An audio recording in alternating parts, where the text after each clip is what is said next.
All right, well, that was an absolute beatdown by the Lions. I love that game.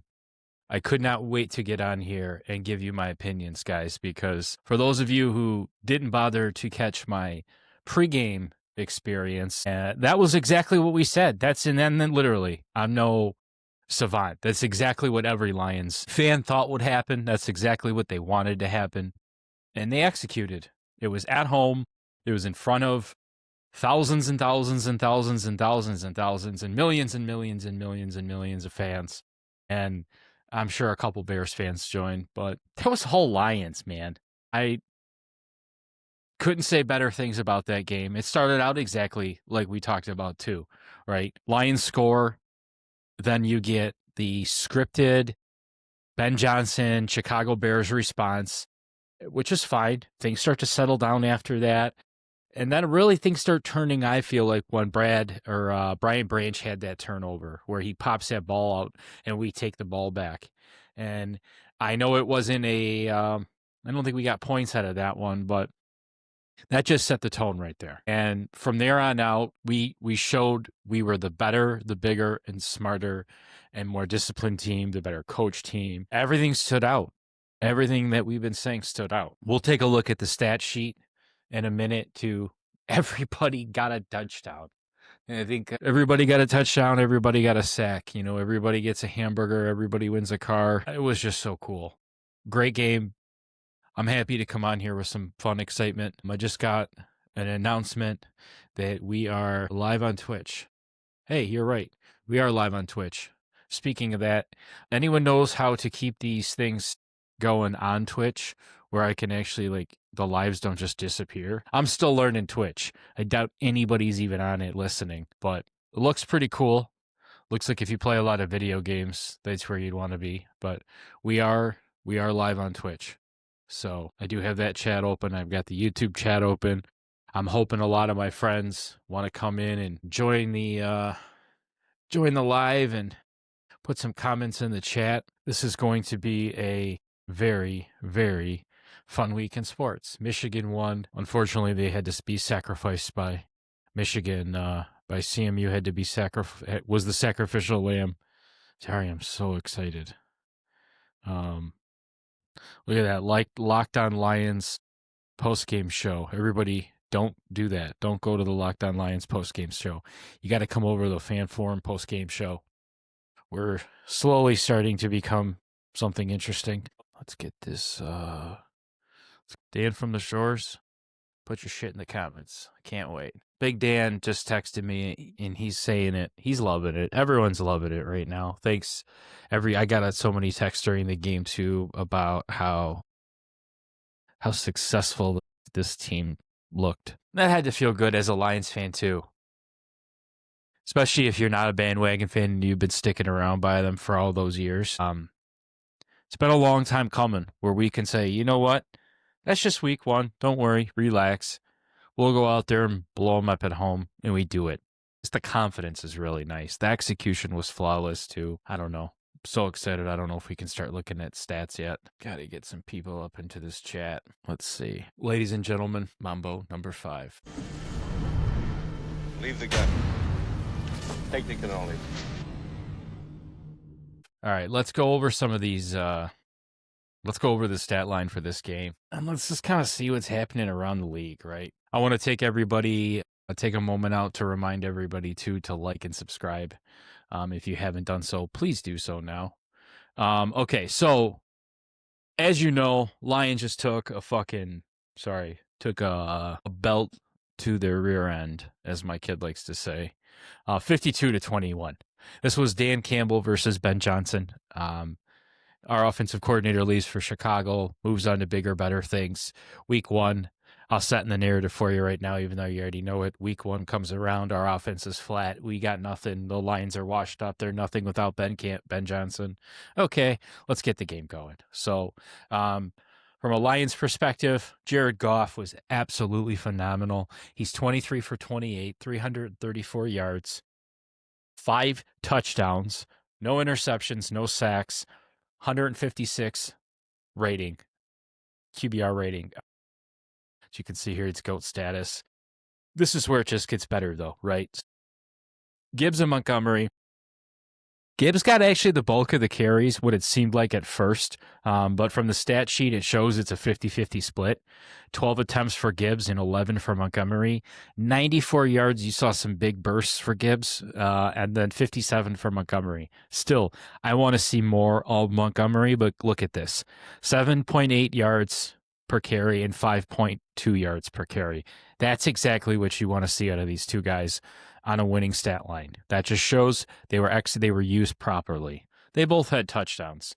Here's that 42-yard long run that we talked about for Gibbs. They got him that 94. But an awesome day for our running backs.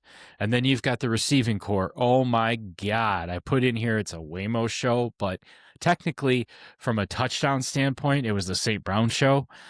He had 4 touchdowns total. One of them was a running touchdown, and 3 of them were receiving. The St. Brown to Goff relationship is such an awesome one to see. You know, the league gets so hard on Joe Burrows and Jamar Chase and how badass they are. But really, dude, the unspoken or the very limitedly spoken about are the Jared Goff and the St. Brown. I'm telling you right now, that's where it's at, dude. These guys were just a pleasure to watch. Had so much fun watching them just kind of silence everybody. So that's not even the best part. Not only did St. Brown have 4 touchdowns, but Jamo had a hell of a game with some big monster catches. He had his longest was a 64-yarder. That was actually his first catch of the game, was a 64-yard. And he finishes with 108 yards and 1 touchdown. But his presence is clearly being shown right there that not only is he just a weapon, but he is starting to just become this, I don't want to say he doesn't have the full-on Megatron, but he's going to have that big body. He's starting to get bigger. He's starting to have more of a Megatron feel on the field where you just have to kind of do things to quiet him up, right? You can't ignore him and just shut St. Brown down. And that's what you're seeing with Jamo. I just take that to, I mean, he's always been super fast, but he's just bigger now. He's stronger and he can stand out more. Then Tesla, man, dude, all this guy does, and literally all he's done is have mega catches. You have him coming out with an Odell Beckham type mega sweet catch that I can bring up shortly. But holy crap, dude, what a great day from Tesla. He comes in at the right moment, at the right time with a few seconds left on the clock, extends the play, keeps it alive for a touchdown. Thought they'd give him the touchdown, but it obviously went to St. Brown. And then you've got Brock Wright. I think our tight ends played really nice. 28 and 26 yards a piece from our tight ends. Didn't really have to feature them as much as I thought you would. I thought you'd see some Sam Laporta touchdowns, but at this point when it's 52-21, as long as they get a little bit involved, I'm not chopping it up any which way. Big day from the offense. I don't think you can say better things about our offense. Not really much to nitpick. On the defensive side, too, really good game. There's a lot of things you can still pick apart on this defense, the things that I want to see them do that I think that'll take them to that next level that we know they can be. But great start to the season, though, right? Jack Campbell made his presence known. Brian Branch made his presence known. He had a sack. And that's kind of what I'm looking for, right? All these guys were on the field all day. Terrion Arnold, you should have had an INT. But Brian Branch, what the hell are you doing coming down on Caleb Williams like that? Where I talk about being that elite defenses don't do that type of shit. Stat line, you know who I'm really excited about is Muhammad. Last year he started to really show up on the stat sheet with the sacks. This year, no different, right? So we saw him light the board up. We saw our boy Hutchinson get a sack. He was all over the field. I mean, they were doing everything they could to keep him away from Caleb Williams. Davenport had a sack. Didn't really get far into his injury, but oh my God, the second he falls and has a sack, and bruises his elbow, he's laying down. So what in God's name is going on with Davenport? Game 1 again. Well, game 2. Tyleik Williams, you can't put, they don't have a stat for tipped passes, but I don't know. I saw 2 for sure. He's doing everything we brought him in to be. Not much of a guy on the stat sheet, but if you're watching, he's disruptive as shit. So, all right, so we got someone coming into the chat. Oh, look, it's Jer Bear. What a difference a week makes for Detroit sports teams winning. Yes. And the Charlie Sheen documentary did just come out too on Netflix.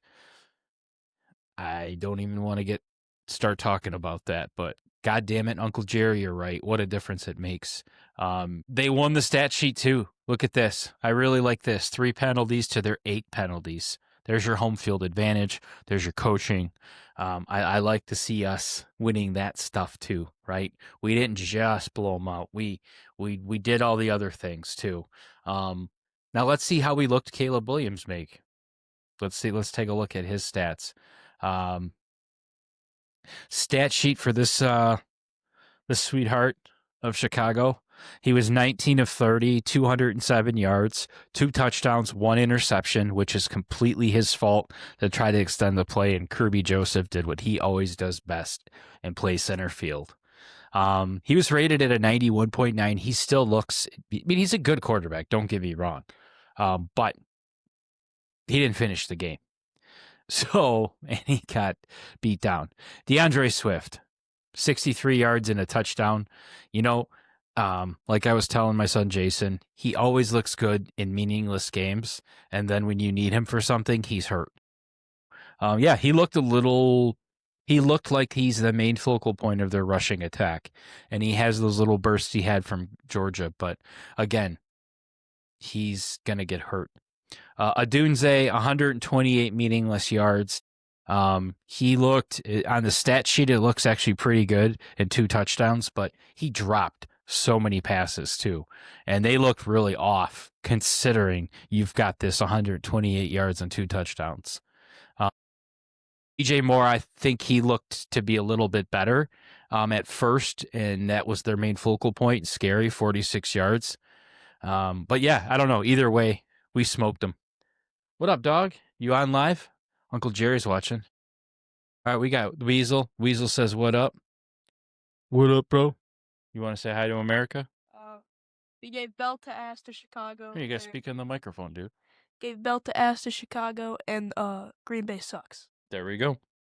He said it. Not you. Not me. He said it. What are you drinking, Gatorade?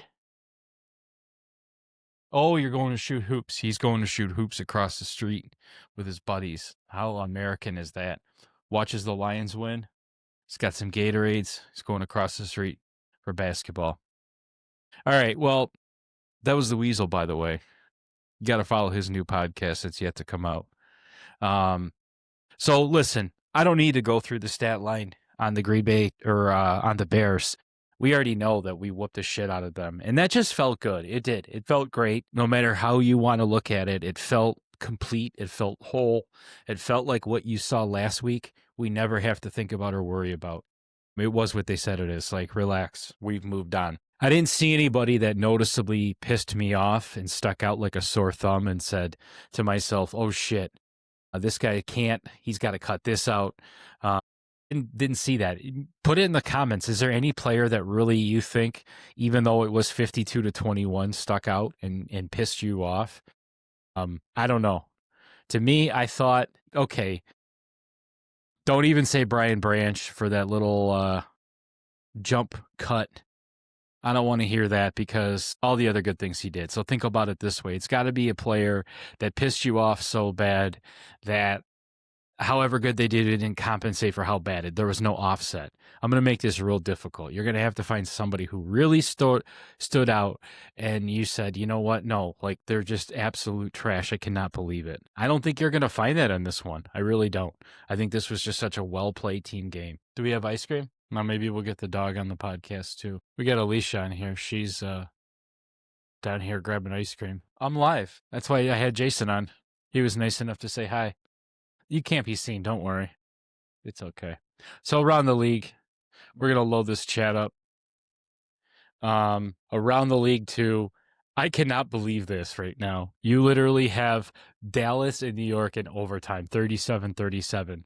This is absolutely phenomenal. Um, I talked about this in the pregame, but this is a game that Dallas should have did exactly what we just did to the Bears. As Jason said, bell to ass.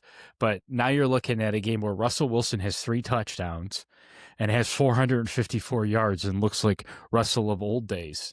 Dak's throwing up 2 touchdowns and that interception, which just right there shows me I think Dallas loses this game.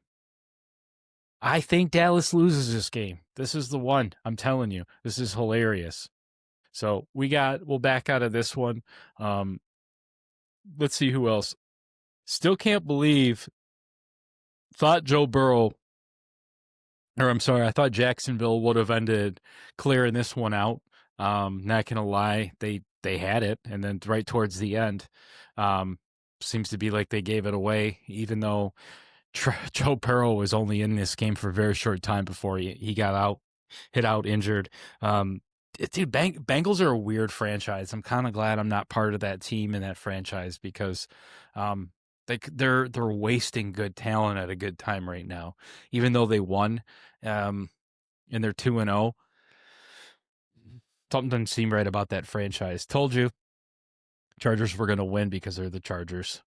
New England beat Miami. There's the battle of 2 shitty teams, and the one shitty team beat the other shitty team.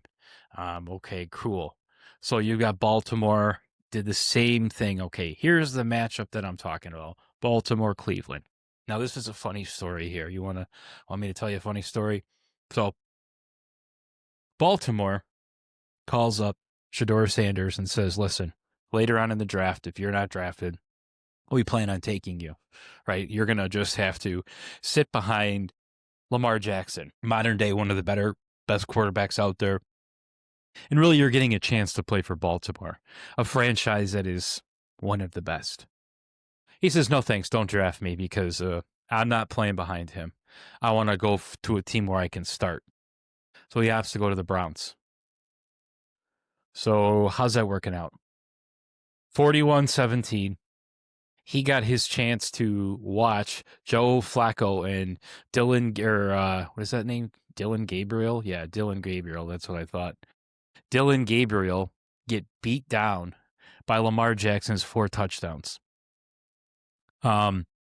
Just really sheds light on, going to the better organization, right? The long play versus the short gains. Not playing off for him right now. San Francisco beats New Orleans. Now, this is one where we talked Brock Purdy. He's not in it right now. He gets injured. He's not playing. Mac Jones comes in. I said Mac Jones is going to have a respectful game. He did. 3 TDs. Beat Spencer Rattler and the Saints. Just not a Rattler kind of fella. Now, I know I saw somebody pop in. Doc. Okay, Doc's here now. Seems like y'all did well. Okay, y'all. You're from Michigan, brother? Sorry, the dude better get on here. I gotta beat on to somebody. We did better than well. We did exactly how we should have done. We did great. Yeah, see that 52-21 up there? And that last 7 points was a meaningless touchdown too, to let the clock keep going and not honestly get hurt. So, did fantastic. I know you're a Bucks fan. Your Bucks play tomorrow night. I really need your Falcons to win, though. So sorry, buddy. That might mess up your conference, but I need the Falcons to beat Minnesota. And, look at that. Seattle beat Pittsburgh. We talked about that, too. We don't want Russell Wilson or, God, I can't keep up with all these old quarterbacks. We didn't want Aaron Rodgers to have a 2-0 start. That would be for an annoying media day. Ugh. What did he finish with? 18 of 33, 1 touchdown and 2 interceptions. Holy shit, he looked like shit. He got sacked 3 times, and it looks like at the very end he got taken out. Mason Rudolph 2 for 2. Perfect. That's the Aaron Rodgers I think we expected. Franco, ha ha ha. Sam Darnold. Very Darnold-esque game. He Darnold up 2 touchdowns, and he had 2 interceptions. Okay. Why did we take out Aaron Rodgers? Anyone know? Did he die or something? Something happened to Aaron Rodgers? Why did Mason Rudolph get 2 for 2? Well, so we got 56 seconds left in overtime for New York and Dallas. The doc says he's got to work on his shift his slang for when he retires in Tampa. Oh, dude, you got a long time before you retire in Tampa, unless you're up to something I don't know anything about. You have probably another 30 years, but I respect it. Oh my God. All right. I don't know if anyone's watching this game. I don't know. 37-37. It looks like we have 4 seconds left in overtime. I keep forgetting how all these overtime rules work when it comes to it. Like it looks like it's a timeout by New York. But somebody's got to, in the chat, be watching this game. I can only imagine how pissed off Jerry Jones is going to be if he starts out 0-2. Because the chance of winning or even making the playoffs, I think if you're 0-2 is like 12%. It just doesn't happen. So if you start out the season 0-2, it's not good, brother. It's not good. Look at this. Now this is a sign of a good economy. Jerry says, sorry, brother, I'm working at Chap today. Good. Work on Chap. Make my truck. Guys should be working on it right now. Well, you're not making it, but make sure they have parts. Either way. And don't pretend like you're not watching football while you're working. Come on now. Either way. Okay, 40-37. Look at that. Dallas wins. They fight off their urge to make Russell Wilson look like a champion. Dallas fights it off with a field goal kick. So a 46-yard field goal kick by Aubrey is good. Jerry Jones can go back and take his adrenochrome shot and smile, not have to worry about anything. That's excellent. So you got that. So that'll be an interesting storyline. They're going to jam down our throat. Russell Westbrook has a respectful, big storybook game. Still loses, but puts up a bunch of stats, and they'll pump that up really good. Denver Indy looks like it's starting off to be really good. Denver comes out scoring with 7, and Dallas or Indy's already got 6. We talked a little bit about this too in the pregame. Not a big Danny Dimes fan, or a Bo Nix fan, but I think this is going to be a really good game to watch. I think both these teams are on the up and up, especially Denver. Looks to be a fun. I'm a big Sean Payton fan. I liked what he did at New Orleans. But yeah, I don't know. Any instant reactions? To me personally, I thought for anybody that didn't catch my first 10-minute spiel, that was exactly what we needed them to do. I mean, the headlines are going to be out there. Everybody had a storybook game. The coolest time I think we had, told my wife it's a lot easier watching these games when they blow these teams out. I'll never ever get sick of watching these blowouts. All those years as a Lions fan. We could go over every single touchdown, but I'll spare you it. I wanted to see, did the Lions fans boo Ben Johnson? And yes, they did. They booed the shit out of him. Rightfully so, though, too. And I thought it was interesting because he came out swinging for the fences like I thought he would. Then he comes out and he says, I'm going to go for it on 4th down, and doesn't convert. I'm sorry, dude. If you're going to go try play Dan Campbell's game in Dan Campbell's house as Dan Campbell's former coach, that's over for you right there. You can't be that ballsy, like you can't be that disrespectful. But you were, and that's what you got out of it. So, well, they had I would say a somewhat respectable opportunity in the first half with that game. But after he did that, it was over. Sorry, I thought I had that Ben Johnson getting booed thing pulled up, and as soon as I get right over to here, nothing happens. All right, the doctor comes on here and starts talking some shit. You finally get to be the team who's doing the blowing out. Oh, I didn't see the part that's out. Yeah, we do. We did it last year too, though. Don't worry about it. Just because we haven't done it to your team yet doesn't mean it's like our first time. Cliff Levati says, fuck Ben Johnson, just like my shitty brother Michael. That's true. Michael was on. He's shitty. Cliff is the supreme Levati. Man, oh, that's good. That's good. That's good. Cliff Lavati. Cliff Lavati's been haunting me for years. All right, I have this clip right here of Ben Johnson booing. I want to watch it. Damn it. Yeah, I mean, next year, someone might literally just throw a bag of shit at him. Even he looked pretty nervous to be in there. Let's see that again. I'll tell you what. Was there any Detroit Lions fan, though, that was out there before this game nervous that Ben Johnson was actually going to show up, Dan Campbell? And that's what makes me, and I'm going to be not the first one to say this, but I'm going to be bold because we just won. Does this guy look like another offensive coordinator that played for another really good, successful head coach that when he left couldn't find success and had to come back twice? Is this a Josh McDaniels situation, right?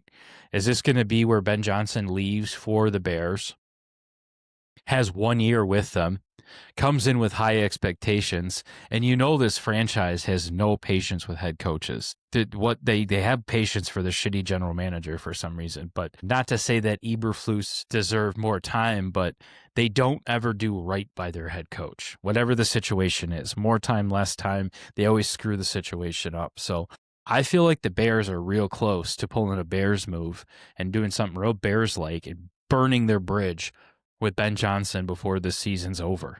Maybe that's just a hot take right now because we beat them 52-21, but I don't know. Anybody think I'm wrong? Nice. We got Dan the Man on here. All right. So Big Dan, he's been coming in with some heavy-duty questions. He's in his man cave watching his fantasy league kick ass again, so he's having a good league in fantasy. That's awesome. Doctor says, I'll save my big shit talking for when we take you out at home again. Okay, that's right. But you got to come on here sooner than later, dude. This whole Bucks bullshit, we need to get this over with. To me, okay, we'll see how you play. Let's finish week 2 over before I start talking shit to your Bucks. You're right. And I have a lot of respect for Mr. Baker. Dan starts believing when we're in the playoffs and not as a wild card. Man, I'll tell you what, Dan, that's true, but as long as we're healthy, let's just say this. We're in the playoffs and we're healthy. That's all that matters. He also says Ben who didn't need him never did. Starting to look like that. I mean, really. And that's what you see with a lot of these coordinators. They're coordinating a playbook and a script that their head coach put in front of them. Their head coach is an offensive guy like Dan is. You're pretty much seeing, what did we see out there today? Did you see a boring, a bland offense? Dude, we saw the Lions offense. That's what we saw. The only thing you didn't see was, and let's not pretend Ben Johnson every game had some magical trick play every single game. He had a few that really kind of made him stand out, but he was a successful offensive coordinator under a successful offensive coach. And like I said, the players have to execute. So, he can call these same plays in Chicago. He does not have the same group of players. He does not have the same culture, the same staff, the same environment that he's building in. And what he's trying to do is create that in Green Bay or create that in Chicago, which you're not going to because he doesn't have the relationship with his GM. They didn't start this thing hand in hand like they did here in Detroit. So think about that. Suck on that, Bears fans. Very annoying fan base. I loved watching all of them cry too. I really don't. That's the one team in our division I just can't stand their fan base. Their team's so overrated, and so is their fan base. I can respect the hell out of the Green Bay Packers fans. I can respect the hell out of Minnesota Vikings fans, but Chicago Bears fans, dude, they're next level. They're like Halloween spirit stores, right? They're irrelevant. Used real estate, discounted plastic. What are they? They're turning into Family Dollar, too. Jesus Christ. They're the dollar store team of the football. Yeah, that's exactly what it is. All right, Cliff Lavati. He's got some comments. Kick it back to the comments. Tarred and feathered Ben, just like my loose asshole brother. You guessed it. Fucking Michael. Man, that's right. Mahomes, Cook, Pole, and Barbers and Lamb. Yeah, dude. So here's what I want to see. You got a hell of a team. Dude. Makes me kind of regret not playing fantasy this year. My son Jason's got a hell of a fantasy team too. But then I see you guys with these big names and realize that, dude, your roster, Dan, at like week 12 in fantasy is going to look different than what you got now. Hope you're playing the long-term game. I know this isn't your first year playing fantasy. Tell your brothers I said hello, by the way, as well. God, speaking of Bears fan, where is the dude? I can't believe he's not on here right now. Trying to climb into the chat. Probably because there's something positive to talk about. No, I mean, honestly, dude, this is why it's funny, because this is a live instant reaction show. You're just keeping it real and you're checking me, and that's what you need to do, because I'm over here screaming like a little, happy schoolgirl. Probably be because there was so much shit talking I did outside of this before, but Hermdo and I got on here, and he texted me because he's working right now, and he said a lot of people are gonna sound stupid after this game, because there were a lot of people talking a lot of shit, panicking. So to all those panicking bandwagon fans, Chris, you're one of them. You immediately week one in the comment section gave up. I haven't even trolled you back yet, but you know it's coming. It's coming. Here, let's pull this up. This comment up. Call you out on it. Where is Mike Lavati? We've got Cliff Lavati, the infamous brother, the roofer, the extraordinaire. But where is Mike Lavati? What in God's name is I just gonna... We're calling out some Lions fans.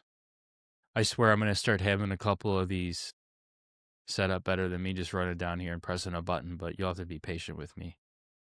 I didn't expect a lot of people. Thank you guys for hopping in and talking some shit. Well, that's my favorite thing to do. Okay, where are you at? Where's this comment at? God, he deleted it. Even worse. I can't even find your comment where you're shit talking the Lions. You deleted it. Stick to your basics. All right, so I asked where the dude was at. So this is two-part of this podcast. I've been waiting for this guy to come on here and talk some shit. And he says he's changing a taillight on a Durango. Apparently it takes 2 hours. All right, so I know this isn't a podcast about cars, but what about that takes 2 hours? There's like 3 little bolts that you unscrew, and you pop the damn thing out. And I'll tell you what, if you want, you just kind of want to stand on the side and pop it like that, and it'll pop right out. Definitely not a 2-hour job. Must be in a union shop. Look who's on here. Still reserving my opinion until after the bye week, hoping for a good game against the Ravens. Okay, so... do you want to say you're a Lions fan? Do you want to say it on here? Or do you want to publicly announce it that you're a Bears fan? You have only 2 options. You can't keep saying you're hoping for after the bye week. That doesn't work like that. Because as a fan, first of all, the bye week could be at any point in time. You can't just say that. So you either say, I'm really excited about that game. They looked every bit of what I think they should look like, and they're a good team. Wait till after the bye week. What's going to change? The fuck's going to change? Who does all of this on a Sunday? On a football Sunday with a 1 o'clock game? Oil change, taillight fixed, eats dinner. The kid thing I can understand. Jesus, but pick it. Are you a Lions fan or not? That's the bigger question. Or are you a Bears fan? Says he's never denied being a Lions fan. Yes, you have. You want to know by the way that you talk trash about them. You can't constantly, dog on the hot girl because you're nervous she's never going to ask you out. Dude, buy into the team, or I will call you a Bears fan. See, this is what I'm talking about. Jer Bear says win, lose, or draw, go Lions.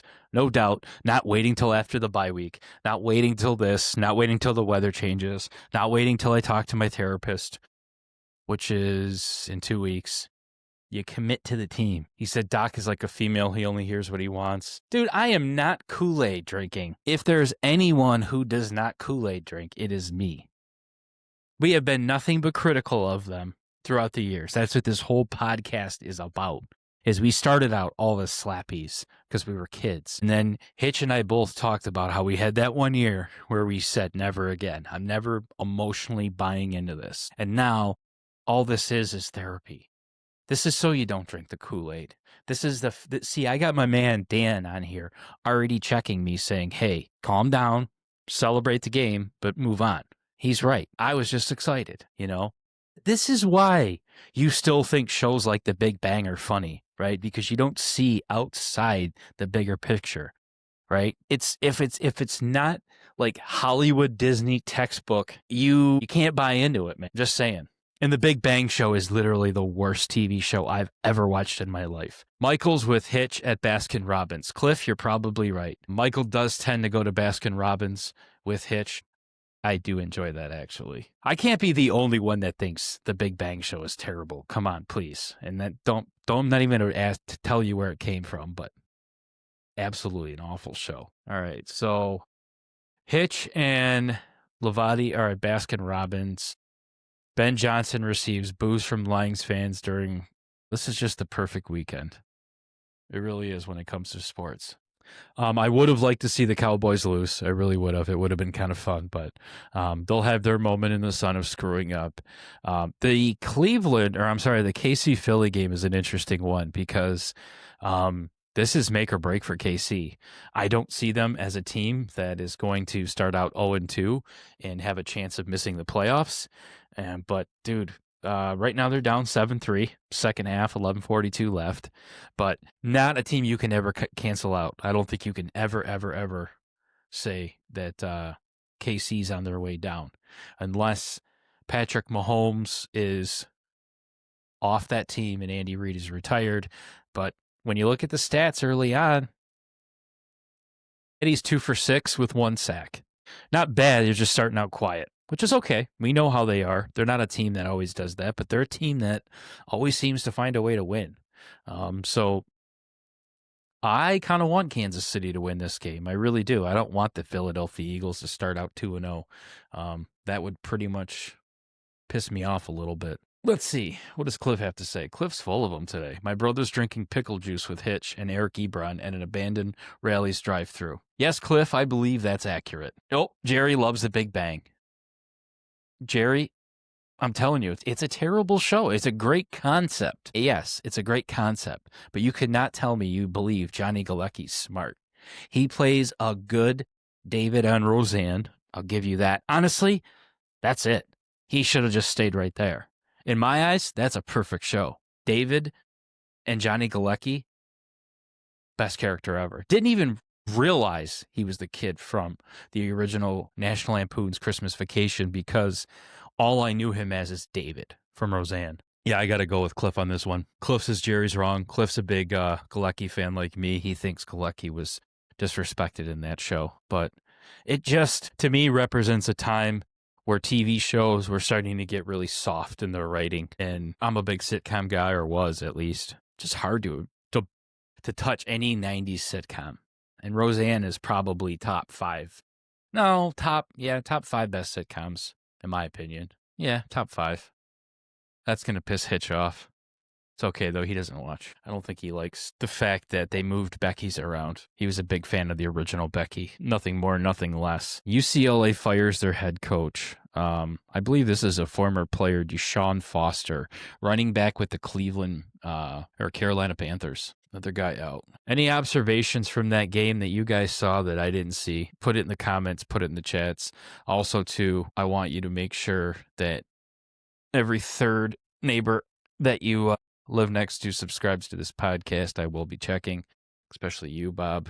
I love this headline. It took one drive for the Lions to empathetically stick it to Ben Johnson. I'm really looking forward to these headlines. I think there are going to be some creative headlines. Detroit finally benefits from 10-second runoff rule. Yeah, this was a game, too, where the refs finally didn't hate us. I made a shirt, and I may have to take it down on the fan forum fourth wall, but it specifically called out how much love we don't get. And guys, we got some love. Speaking of love, let's watch this pass from St. Brown. This is his third touchdown, right? Because mind you, he had 4 touchdowns in this game. He just couldn't be stopped. And it's actually pretty impressive to see his relationship with Goff. And just see exactly how well and how fluid they are. See, and like the announcer said, too easy. At this point, you would have thought they had a way to shut him down. You would have thought they would have figured this out by now. But no matter what they did, Goff and St. Brown found a way to get it done. And then you have him jumping into the, what we have, the Lions leap zone or whatever goofy name this game. Yeah, leap zone. Look at this. Now, the best part is when Goff tries to get into the leap zone. Didn't work out so well for Goff. He's not as athletic, but got to give the guy a shot. So pretty exciting, man. 3 touchdowns, or 3 by air, 1 by land. Then we got another touchdown here. These things were just works of beauty too. You want to talk about timing? Do you want to talk about the communication issues being fixed? You had to love the whole hurt. The communication issues clearly are not a problem for this Lions team. You look at this touchdown. Oh crap! I was really hoping it was going to play the whole clip, but they just looked on frickin' point left and right. So I don't know. You can tell me what your favorite touchdown was. Was it the Jamo Williams one where he's wide open? Was it the running game? Was it the David Montgomery? Was it one of 4 Amon-Ra's? Was it the fact that Goff looked like a G? The defense looked great. I guess the only critique I could say is I'd like to see a little bit more of Hutch come out earlier as from the stat sheet, but I don't know. That defense doesn't have me worried one bit. I'm really excited for the next game, actually. So from a post-game reaction, that's pretty much all I got. Kick it over to my co-host, who is non-existent right now, Jason, who left me to go play basketball. Jerry, I don't know if you got a chance to see Jason on here, but he gave me his little 5-minute opinion of what he thinks it was. You got to see him, a little belt to ass comment. But the doc brings up a good point. I'm already on to next week now. I'm going to be happy about that win. But I think at this point, I'm already game planning for the next game. I'm ready. What do you guys think? We got, trying to see if there's been any big update score changes. This is Monday Night Football game, obviously. No, looks like the scores are pretty much the same. So we got the Ravens. This one's big. This one's really big. Maybe if I was a Lions fan, I could have said, I'll wait for after the Ravens to get excited, but I'm not like this guy who says, I'll wait for after the bye week and I'll let you know. Like, oh yeah, if halfway through the season they're a decent team, I'll tell you that I think I like them. But if not, I'll criticize the shit out of them. So clearly has commitment issues. I'm real excited going in to play Baltimore after this, right? After what we saw on the field, if they want to keep this up from an offensive standpoint, that would be a great thing, because we know Baltimore. We know Baltimore is a nasty, scary team, but we also know you can put 48 up on Baltimore and beat them. We know that in the last 4 minutes of the game, if you're a good team like the Bills are, you can do that. Baltimore has flaws. Main strength is their high-powered offense. But now that we saw our defense operate at another league and another speed, this could be really good. This could be a really good opportunity for us to figure out a way to harness Lamar, because he's back-to-back with 40 points. So this is one of those games where we're going to have to score 40, and we're going to have to make sure they don't. And I know that sounds pretty simple and basic, but when they're back-to-back 40-pointers on a Monday night game, I mean, they're coming in from a real gimme team. Like, I'll give the Bears credit. They have a lot more riding in the positive side for them than Cleveland. Cleveland's trash, right? But, better than, not as good as the Bears. Can they have Jerry Jeudy? And it's a shame, too, because Cleveland's defense is pretty good as far as who they have on their team. And quarterback, see, Myles Garrett, look at you.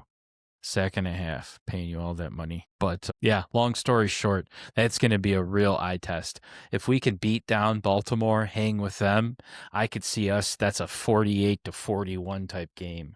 Or, we just keep them under 40, right? Maybe that's the name of the game. It's just like playing Buffalo, right? Same thing when you play Buffalo. Just keep them under 40. If you can keep them under 40, I think you have a good chance to beat them, because those are two teams that you're not just going to shut down.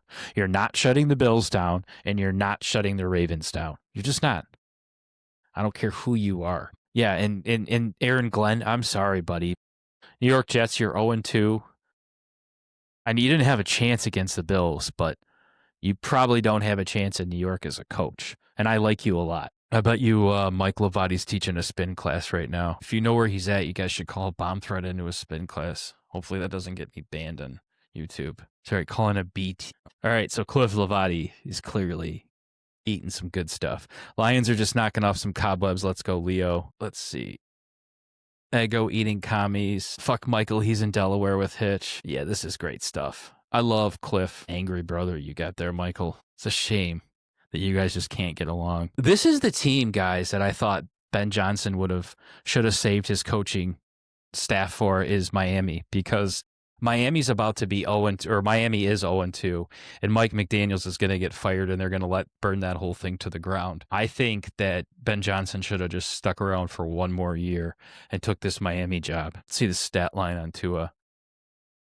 Drake May, 19 of 23 with 2 touchdowns. Pretty respectful, if you ask me. Tua Tagovailoa, 26 of 32 for 2 touchdowns and an interception. Still had some good numbers, but yeah, Miami, dude, you're trash. You're 0-2. I don't see you guys sticking around. And I kind of called that and knew that for a while, and didn't we know? I mean, when you're creating headlines for paying a wide receiver to be the biggest, highest paid wide receiver and pulling him away from his old team who doesn't want to pay him, you're just setting yourself up, dude. Tyreek knows if he's done in there. I mean, that's a pretty good week too, boys and girls. I got to thank you all for subscribing. I got to thank you all for hopping on. Can't believe it's already week 2 and we're moving on to week 3, and we're about to be on Monday night, which is going to be cool. It's going to make for a long weekend of no Lions football, but then Monday night, man, whoo boy, it is going to be a fun pregame show. It's a shame Tennessee can't get a win. We already know they're not going to make the playoffs, but I want to see them get their first win. Cam Ward, I'm really rooting for him. He was 19 with a touchdown. Matty Stafford still putting up GOAT numbers. It's unreal. All right, boys and girls. Well, we've had a great week too. We beat some Bears butt. Thank you guys for hopping on. Thanks for joining me. I appreciate all the help. The Lavati family was a big part of it. Special thanks to Mike and Cliff and everybody out there, and the Weasel for joining as my special guest for about 5 minutes. With that being said, subscribe, like, buy the shit, go Lions. I thought you said I was all right, Spider. No, you ain't all right, Spidey. You got a lot of fucking problems. No, I thought you said you were all right.